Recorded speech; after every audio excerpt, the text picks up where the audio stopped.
Welcome back to my Sunanda daily blog চ্যানেলে আবার চলে এসেছি। আজ আমি বানাতে চলেছি রেস্টুরেন্ট স্টাইলে সুপার টেস্টি রসনা রানী কাতলা। এমন স্বাদ হবে ভাতের সাথে আঙুল চাটতে বাধ্য হবে। তো চলুন শুরু করা যাক। সব প্রথমে আমি 4 পিস কাতলা মাছের পিস নিয়েছি, তাতে নুন হলুদ মাখিয়ে রেখে দিয়েছিলাম।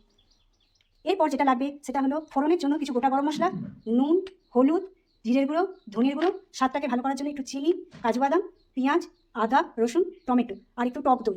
আর রং আনার জন্য আমি এখানে ব্যবহার করেছি সানরাইজের কাশ্মীরি মির্চি পাউডার। আর সবশেষে আমি সানরাইজের শাহি গরম মশলা দিয়ে নামাবো। কড়াইটা বসিয়ে নিলাম, গ্যাসটা অন করলাম। এইবার আমি কড়াইয়ে সর্ষের তেল দিয়ে দিলাম। হ্যাঁ, তেলটা আমার গরম হয়ে গেছে। আমি একটু নুন দিয়ে দিলাম যাতে মাছগুলো না গায়ে তেলটা ছেটকায়। মাছগুলোকে আমি হালকা ভেজে নিই। মাছগুলো ততক্ষণ ভাজা হোক, আমি এবার মশলাগুলো রেডি করে নিই। মশলাগুলো আমি একে একে এইভাবে পেস্ট করে নেব। সর্বপ্রথম আমি আদা, রসুন আর কাঁচা লঙ্কার একটা পেস্ট করে নিয়েছি, পেঁয়াজের পেস্ট আর কাজু আর টমেটো একটা পেস্ট করে নিয়েছি। আমার মাছগুলো একেবারে ঠিক ভাজা হয়ে গেছে, আমি এগুলোকে একে একে তুলে নিলাম। এবার আমি ওই তেলটাতে গোটা গরম মশলাটা খুব করে নিলাম।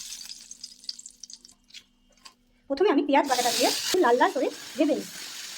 এরপর আমি আদা, রসুন, কাঁচা লঙ্কার পেস্টটাও দিয়ে দিলাম। টমেটো আর কাজু বাদামের পেস্টটাও আমি দিয়ে দিলাম। আমি সব মশলাগুলোকে একটা বাটিতে নিয়ে নেব। একটু জিরের গুঁড়ো, একটুখানি সামান্য করে ধনের গুঁড়ো, একটু হলুদ গুঁড়ো, এগুলো অল্প একটু জলে আমি মিশিয়ে নেব।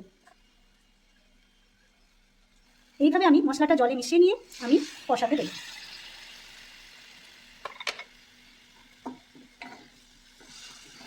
স্বাদ অনুসারে একটু নুন দেব, নুনটা যে যার আন্দাজ মতো দেব।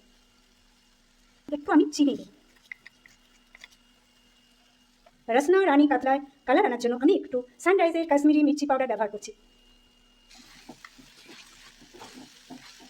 এইবার আমি এতে একটু টক দই দিয়ে দিচ্ছি। একটু অল্প একটু জল আমি এতে দিয়ে দিলাম। একে একে মাছগুলো আমি সব দিয়ে দিচ্ছি। একটা কাঁচা লঙ্কাও কেটে দিয়ে দিলাম। এবার আমি ঢাকনা দিয়ে 5 থেকে 10 মিনিট এটাকে ফোটাবো। আমার রান্নার রসনা রানী কাতলা একেবারে রেডি। গ্যাসটা অফ করে দিই। নামাবার আগে আমি সানরাইজের শাহি গরম মশলা উপর থেকে একটু ছড়িয়ে দিলাম। গার্নিশ করার জন্য আমি একটা কাঁচা লঙ্কা কেটে এইভাবে দিয়ে দিলাম।